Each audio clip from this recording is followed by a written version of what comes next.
Hello everyone, this is Nico and Karan, and today we'll be walking you through a state of the art agentic AI application focused on evaluation, guardrails, and auditability. For the purposes of this demo, we'll use a hiring agent. So here's what the overall higher level workflow looks like. So as you can see, there's two main inputs. One is the resume and other is the job opening. So these would be the two inputs. In our scenarios, these are two input PDFs.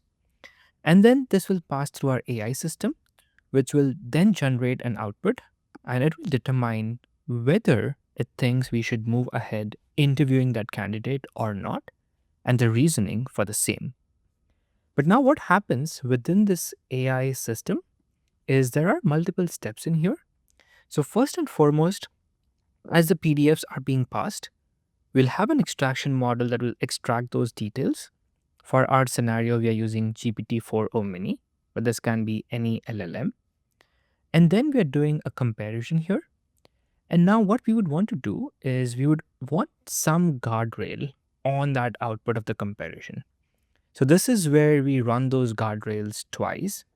So let's say the first time a comparison happens, we run a hallucination guardrail. This is something that weights and biases Weave provides by default.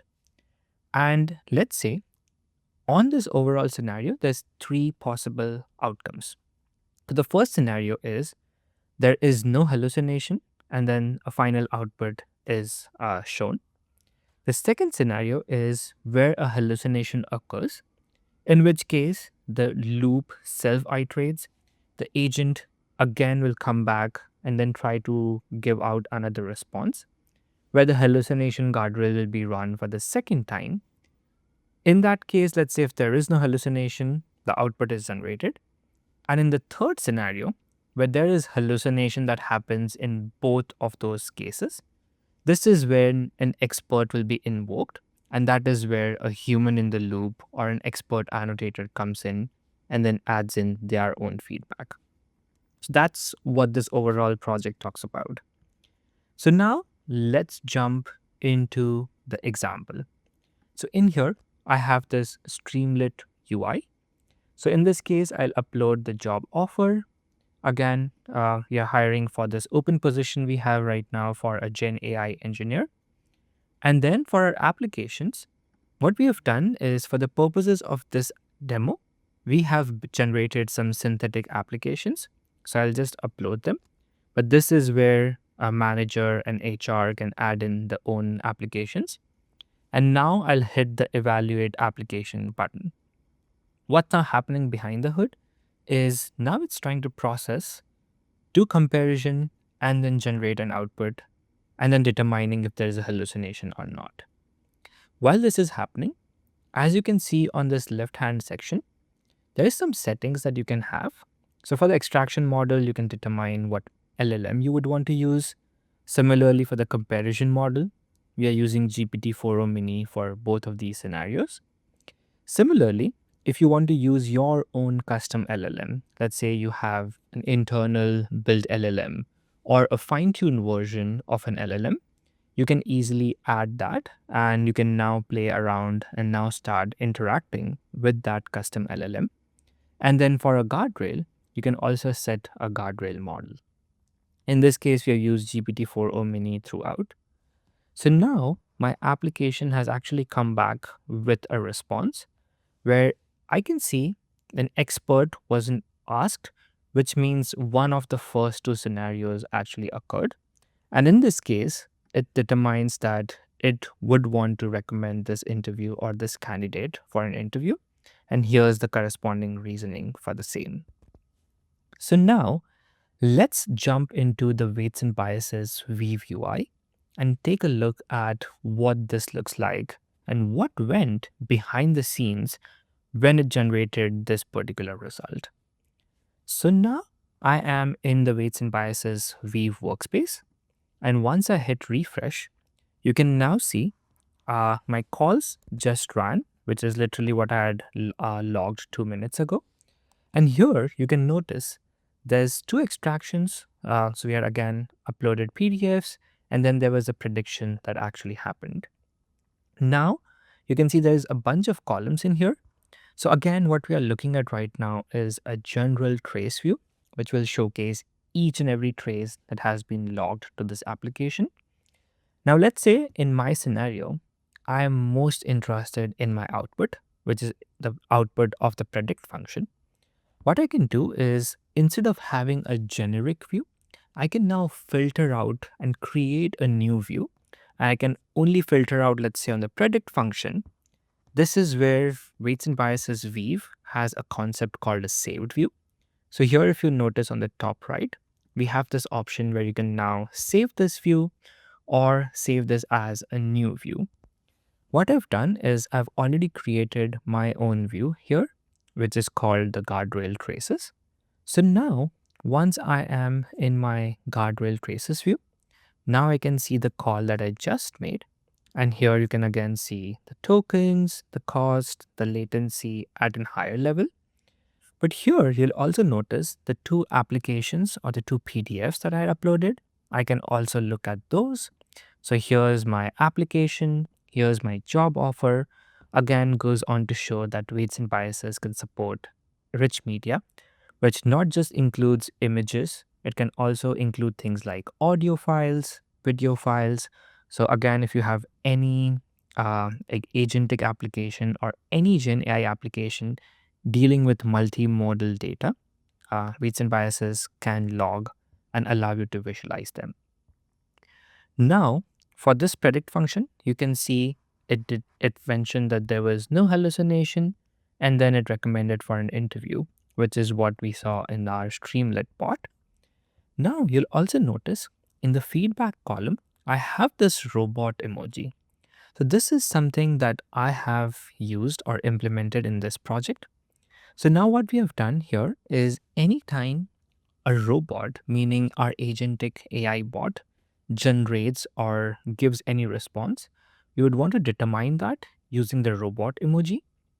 And let's say if a human or an expert annotator is being intervened or asked in this process, that is where we'll add an eye emoji determining that. So now let's dig into what our predict function does. So here, again, you can now look at the predict function. Here again, the standard inputs, which is the offer, the second input, which is the application, and the final output that we just saw. But now, here you can see there is a sequence of events that Weave automatically captured. Again, you can see we use the LangGraph API here. So now let's take a look at how this workflow has been generated and what does that entry point look like in terms of capturing and recording traces with weights and biases Weave.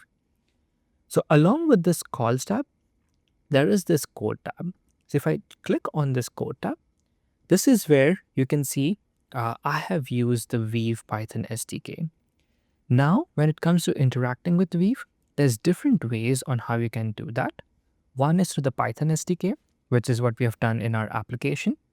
The other is through our TypeScript, JavaScript SDK. And you can also interact with Weave with our service API.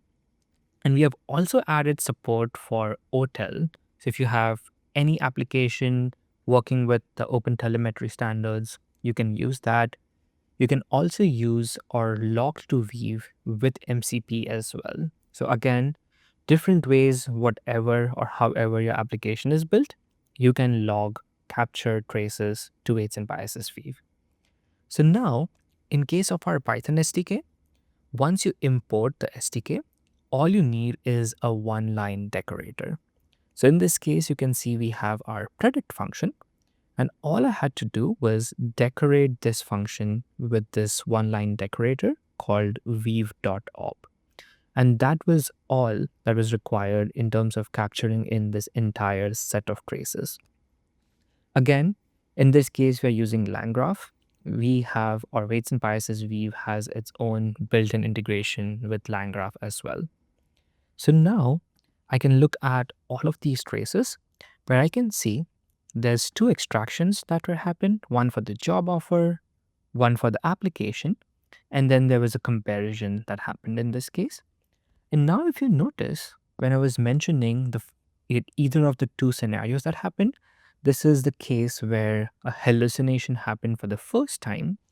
The agent went back, recalculated, did the comparison again, and then it checked for a hallucination guardrail. And for the second time, there was no hallucination. And we can again click on this node, actually expand all the way to the hallucination guardrail. And in this case, you can see this says there was a hallucination. And then if I do the same on the second hallucination guardrail, this now has an output as a false. So as you can again see, that's one scenario on how that can happen. Now, what you can also do is you can look at the details on each and every sequence of events. So here you can see there's a bunch of things which you can look at a parent level. You can break it down into individual subcalls, which we did here for the hallucination guardrails. At the bottom, you'll also notice we have this nice little timeline view with a scrubber. So you can easily scrub through things, look at what happened, look at the output, and then determine it accordingly.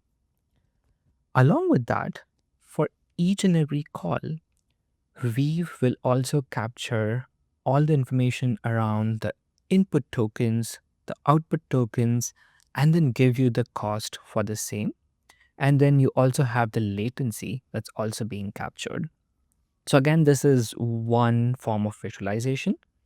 You can also render this view in a code composition format. This is something a lot of developers like, where you can now have a higher level predict function, but now you can see the subcalls that were made.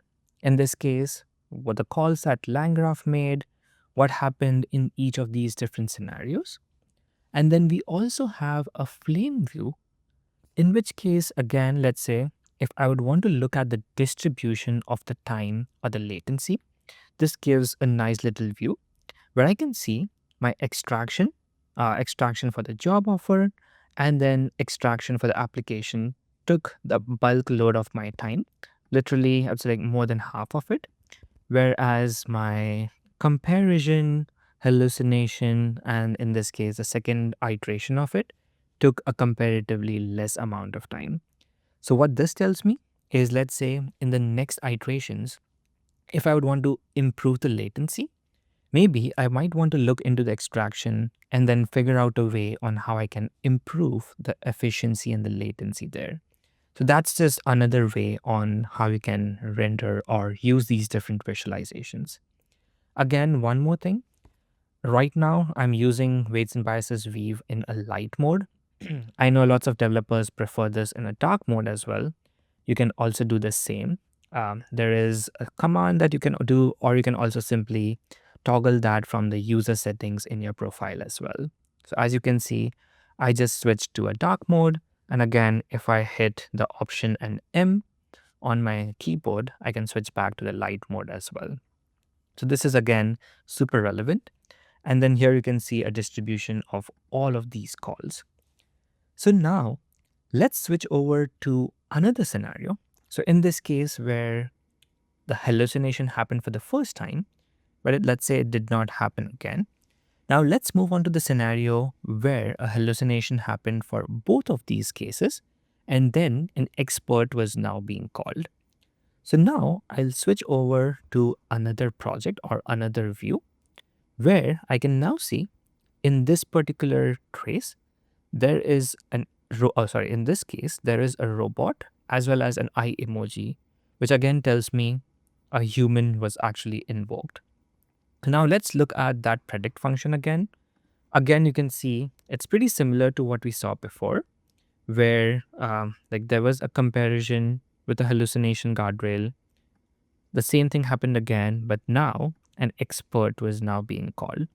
So this is again another scenario where Weave can also trace and give you quickly in terms of how many times was an expert being involved, how many times was the bot able to self-reflect and then reduce or eliminate hallucinations. And here for calculating hallucination, we have used our own inbuilt hallucination scorer. that Weave provides out of the box. Again, you're free to use that, or you can build in your own custom hallucination or any guardrail that you want. So now let's dig deeper into this hallucination guardrail and then see why exactly is the hallucination happening. So I can now start to dive deeper and deeper all the way to the actual call to the LLM. So in this case, we asked OpenAI through Light LLM. And now on this section here, I can see the exact system prompt, the user prompt that OpenAI received. In this case, you can see it actually got two inputs. One was the input data and the output.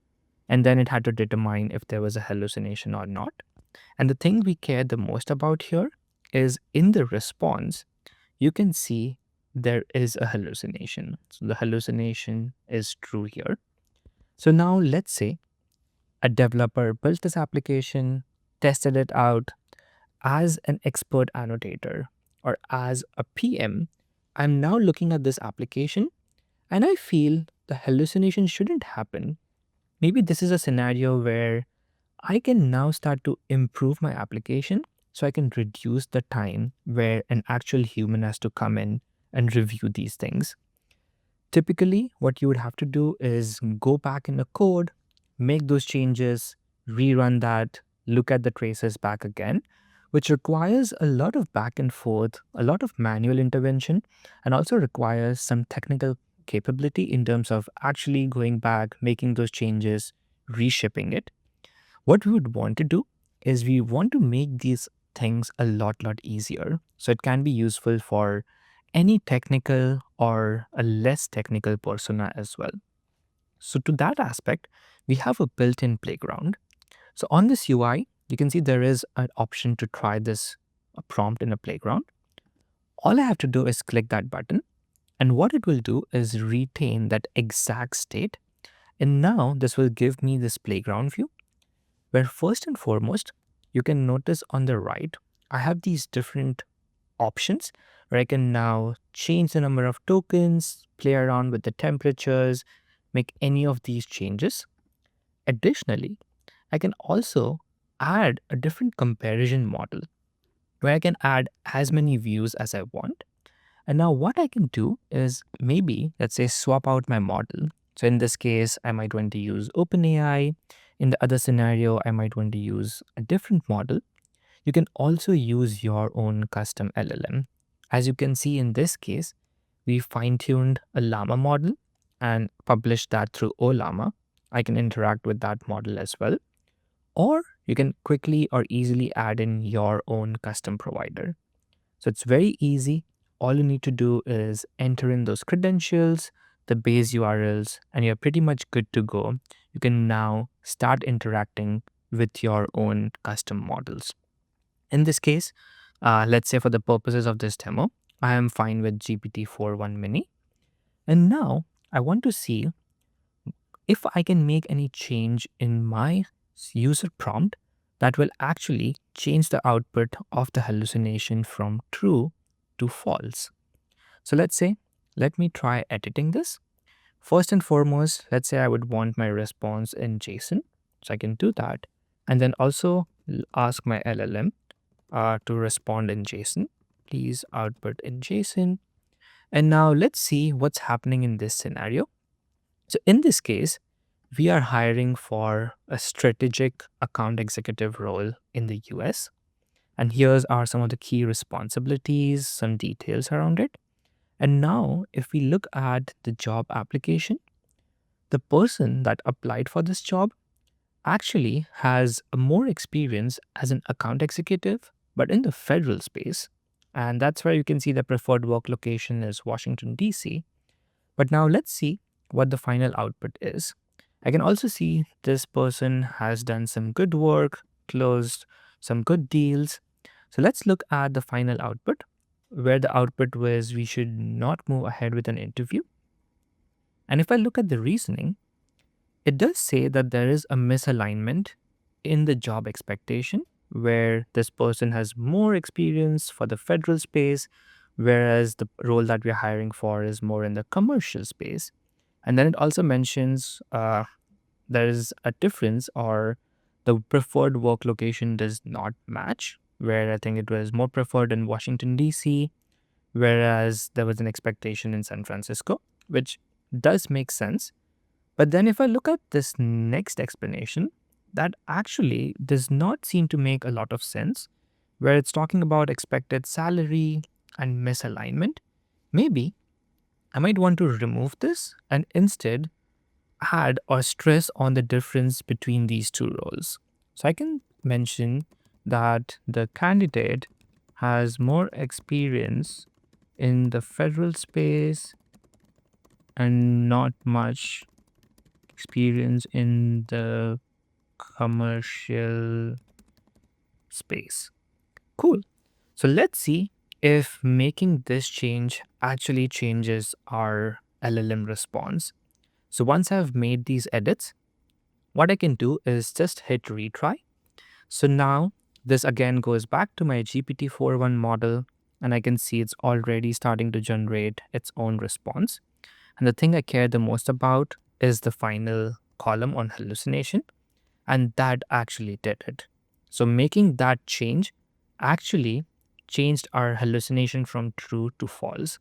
So this is again a easier way for any annotator, any PM to come in, make those changes, and now start to play around, improve that particular application. So now what I can do is I can go back, make that as a preferred change, and then rerun my next set of iterations. And in doing so, I can actually eliminate the number of times a human is actually involved and make my AI agent a lot more robust. So now, with weights and biases weave, it was very easy to see exactly what was happening, to understand why there was a hallucination, the exact root cause of it, and then how you can make changes to avoid that. Typically, this is where weights and biases or an observability tool can help you. Without weights and biases weave, it's very, very difficult to actually know what's happening in this particular dynamic agentic workflow. And again, this was a very simple few steps workflow. Like as your applications start to get more and more complex, without weights and biases weave, it becomes very, very difficult or almost impossible to know what's happening and why that is happening.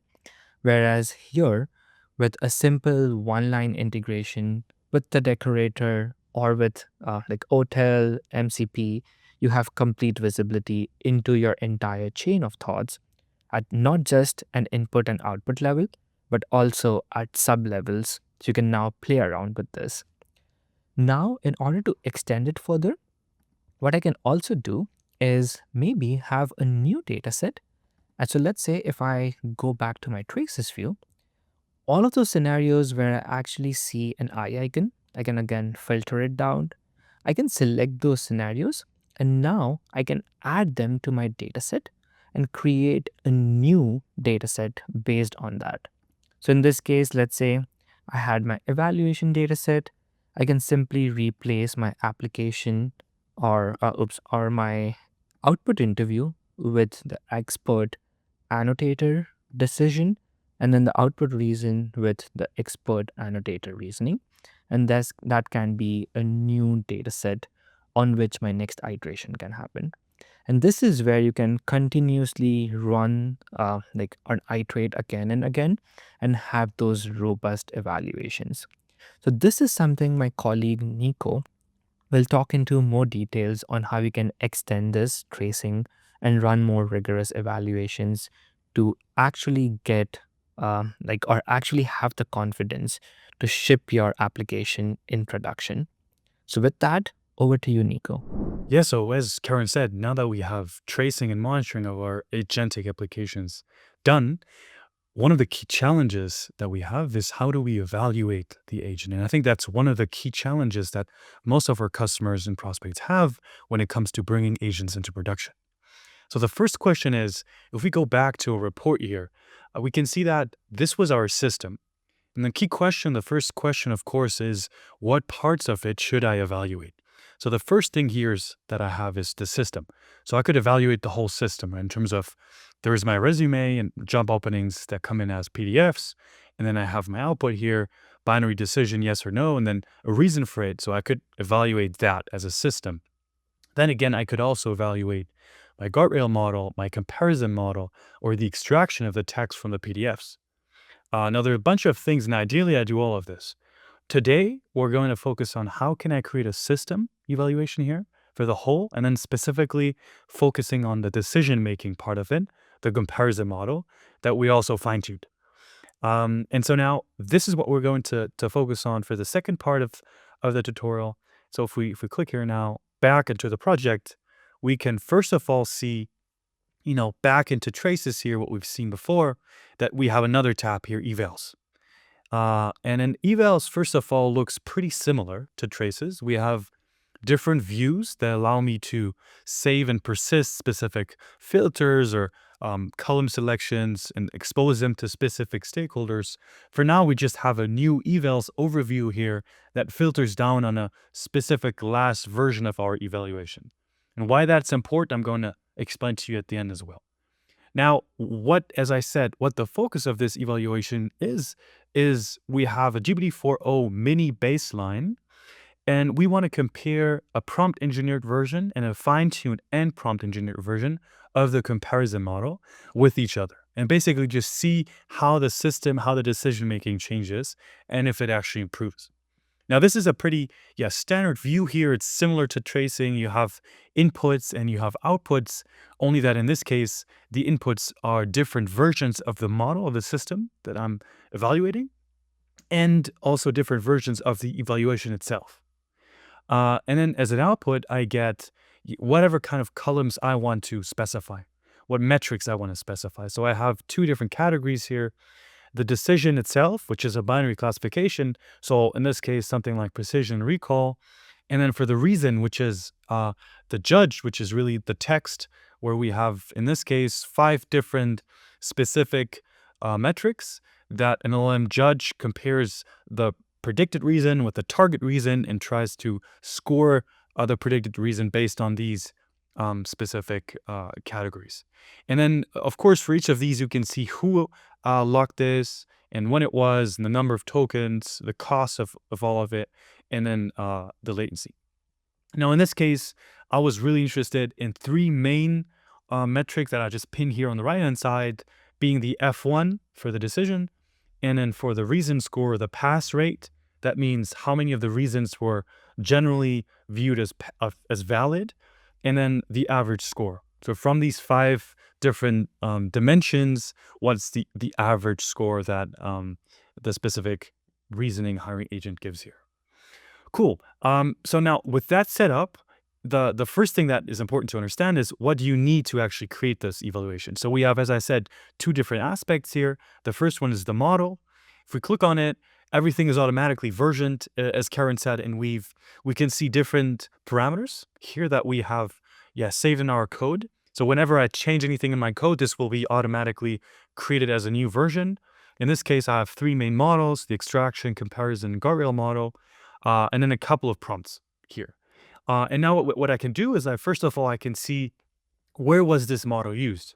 So I could go ahead and actually look at all the predict calls to my specific version of hiring agent. So this is actually the code, but if we go back here and actually look at the calls here, we can see these are all the calls where my hiring agent predict function was called. Now, what we really want to see now is we want to maybe, for example, compare it to different versions, right? So we have 21 versions here. In this case, let's have a look at, for example, these 3 ones here. And this, first of all, just gives me a side-by-side comparison of all the different arguments that were saved. And if I diff only, we can see that what we're looking at here really is 2 different attributes being worked on. So there's one the comparison model itself that's being changed, and then the prompt.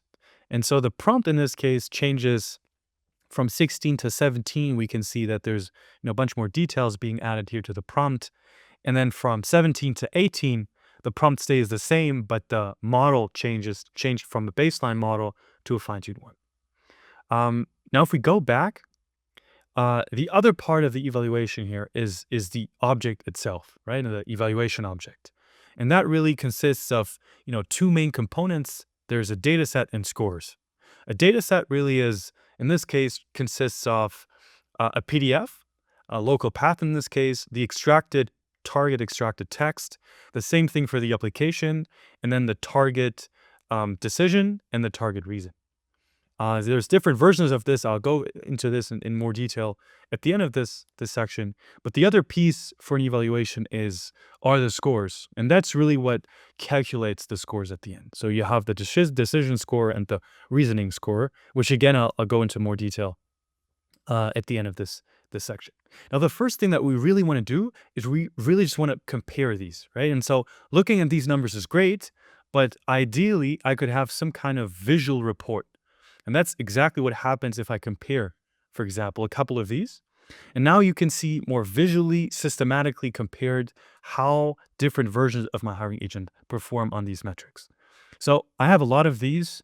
Let's actually only look at the F1, as I said, the pass rate generally of the reason, the score of the reason, and then maybe latency and tokens.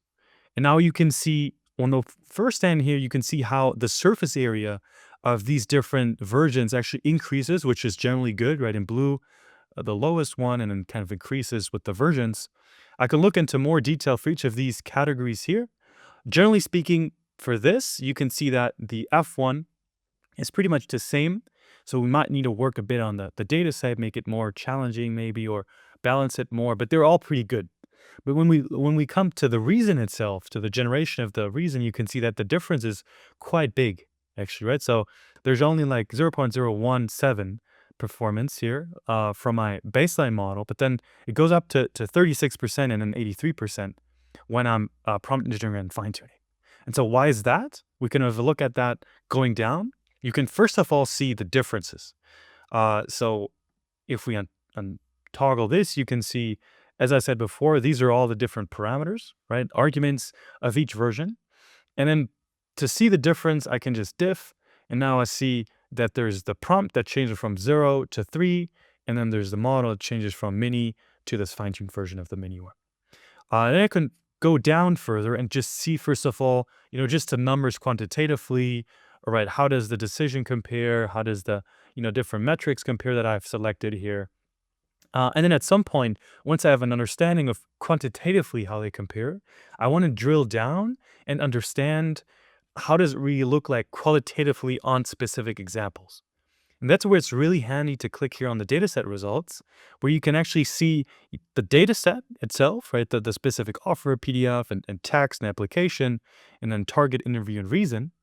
And then I can also just look at specific examples here, right? I could go through all of these different rows here and see what exactly was the input, what exactly was the decision, how exactly did the reason look like, and what were the scores again.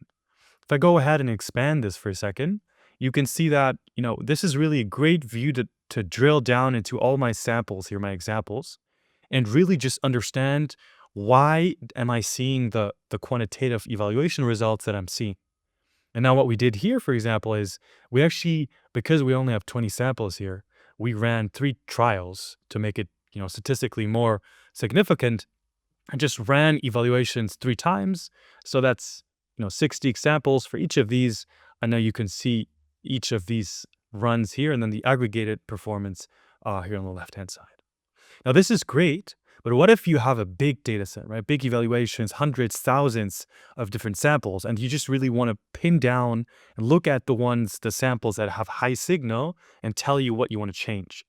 And you can do that if, for example, we go back here and let's say it's clear that the baseline is not the best, but we really want to find out why is the fine-tuned model better than my prompt engineered one? Because that's an expensive thing to do. Maybe we can just do prompt engineering. So let's remove this from our comparison. Same view as before, but now we have, since we only have a side-by-side comparison, we have these additional selectors. And so now what we can do is we can actually look at all of our metrics here and decide, for example, let's have a look at the samples where the reason wasn't good because the experience analysis of it wasn't, the score was low. right? So we can click on it. So this is basically the metric where the reason of the hiring agent lacks lacks a good analysis of the experience of a candidate. And so we can see that there's a challenger model here. That's the fine-tuned one and the prompt engineered one. And then there's the baseline here, which is only prompt engineered. And so if you select, for example, these two here, they have scored a 4 and only a 2, 2.5 for the base model. And now furthermore, we can even narrow it down even more and say, we want to have a look at the examples where the experience and analysis wasn't good because there wasn't enough evidence. Right? And so this is another score that we added, which is a score that tells us how much evidence was provided by the hiring agent. And so now we can go ahead and select this single example here, where you see that the challenger model has much more evidence apparently than my baseline for the analysis of the experience of the candidate. Now there's a single one left here. So we could go ahead and select this one, expand it. And now we can actually go down and understand, why is that? What evidence lacked there? How was the analysis of the experience not good? So first of all, this is a customer support engineer, Tokyo. That's the offer. And then we can see both of them said we should definitely invite this person to the interview. And first of all, you can see that the reason here is actually much shorter. So this is, the first baseline. And then for the fine-tune one, I have nice categories here, nicely structured. But, first of all, nicely structured doesn't have to mean it's much better. But now if we go ahead and look at this in more detail, we can see this mentions, okay, so it's a good fit because the person has skills in Python and TypeScript. So it names specific languages here. If we go down to the experience analysis here, though, we can see that, it mentions an internship, and then even TensorFlow and Keras and PyTorch as specific frameworks, right? Not only Python or TypeScript, but also specific frameworks in Python. So clearly you can see that this has just much more detail, more structure, and really site-specific experience that this candidate has in different different experiences the person did in the past. So you can kind of understand, okay, so the fine-tune one clearly gets the structure and more detail better than just the prompt engineered one. And so this would be then, where you could decide, okay, let's actually fine-tune on a bigger data set or improve the model further. Generally speaking, I think this workflow where you start off looking at quantitative comparisons here, quantitative metrics, and drilling down into high signal examples to qualitatively assess is really something that we've seen people do very often. And Weave really helps you to make this process very easy. You don't have to search for logs, go somewhere and try to look through print statements or, other tools that make this quite cumbersome. Now, if we go back to evals, what I said before, there's always two main things we have to focus on when creating evals. The first one, of course, is to improve the main agent. The second one is to improve the actual evaluation. And that's because it has to be representative, of course, for my user group and for my use case. And that's important because ultimately that is what gives me confidence to deploy my agent. And so typically, oftentimes people just struggle creating these evaluations or updating them. And so I just want to show you how you can do these things in Weave. So as I said, an evaluation generally consists of a data set and scores. So the first thing I have to do is I have to create a data set. Now, if we go here into our data set, we have a bunch of different tabs here. We have one that's called datasets. And if we click on it, you can see all of my different data sets and their versions.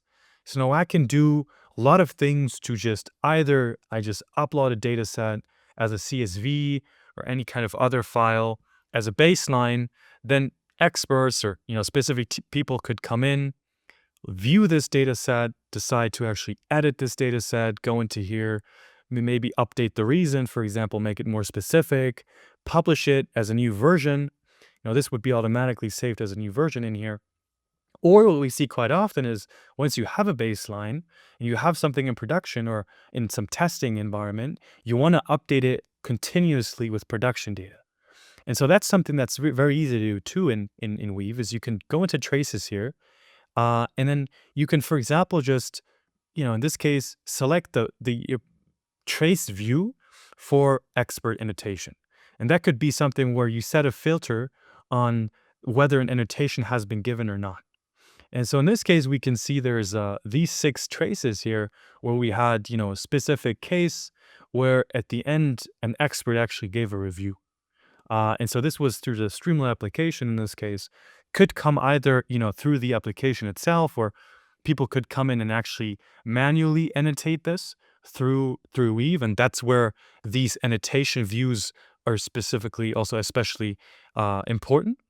But once you have these annotations, what you can do is you can, select, for example, a couple of these where self-reflection didn't work, it couldn't self-heal, and people had to annotate. And then you add them here to the data set. You can select, add them to the data set, let's say the evaluation data set in this case. And then you see these are the columns, and this is where I'm mapping parts of the production trace and annotation to my new data set. So in this case, I want to have the expert annotation for the decision, and I will also want to have the expert reason. And so the cool thing here is I can directly feed back production traces and annotations into a data set to just update it regularly and then run it again as a new version, for example. The second piece of an evaluation that you have to update is the scores. So if you go back into our version here, we're clear on the data set now. And this is good because it has to be representative for my user group. Now, scores are important to give me signal, right, about how is my model actually performing, what use case am I looking at, and so what metrics should I be looking at. Now, in this case, the decision score is quite easy. It's just comparing binary classification, true equals true or false equals true, false, and so on. And so there's no change that I did here, but the reason score is much more complicated. So in this case, you can see I have 6 versions of this. If I click on it, you can see the same thing as before because everything is versioned in Weave. I have, different versions of my score. And for example, if we compare the last 2 ones here, since this is a judge, it was actually quite hard to make it very specific, right? Very specific in judging how good the reason is. And so what you see here is, for example, I had to update the prompt of the judge quite a lot to make it much more specific here, like explain exactly how it should analyze, whether the position fit was correctly analyzed, whether the experience was correctly analyzed, and then I had to make some adjustments to the actual scoring function as well. And this is important because, for example, in the first case here, all of the different models I've shown you before actually just scored 100%. So that means even the baseline was already saturating this benchmark, and so it's hard for me to then actually improve my model and gain confidence in its performance in production. And so this is just showing you both of these components, right, that ultimately come together in this evaluation object are very important to iterate on, both the data set and the scoring functions. And both of these is actually quite easy to do in Weave, as I've hopefully shown you now. And with that, I would say, we covered a lot of ground here. We had a look at system evaluation of the decision component of the hiring agent. We compared different versions of these. We had a look at the difference in the version. We had a look at quantitative evaluation, drilled down into qualitative samples. And then in the second part of this session, we actually had a look at how to improve and update the evaluation object, the data set, and the scores themselves. With that, I would say thanks a lot for listening. I would greatly encourage you to actually have a look at this report. Everything that we have shown you here is public, including the code here. And we actually also have a detailed white paper here that explains also from a compliance perspective, but also productivity point of view, how to actually create such an hiring agent with weights and biases models, the fine-tuning, and weights and biases Weave, the agent building and evaluation piece. And with that, happy tracing and evaluation. Reach out if you have any questions, and have a good day.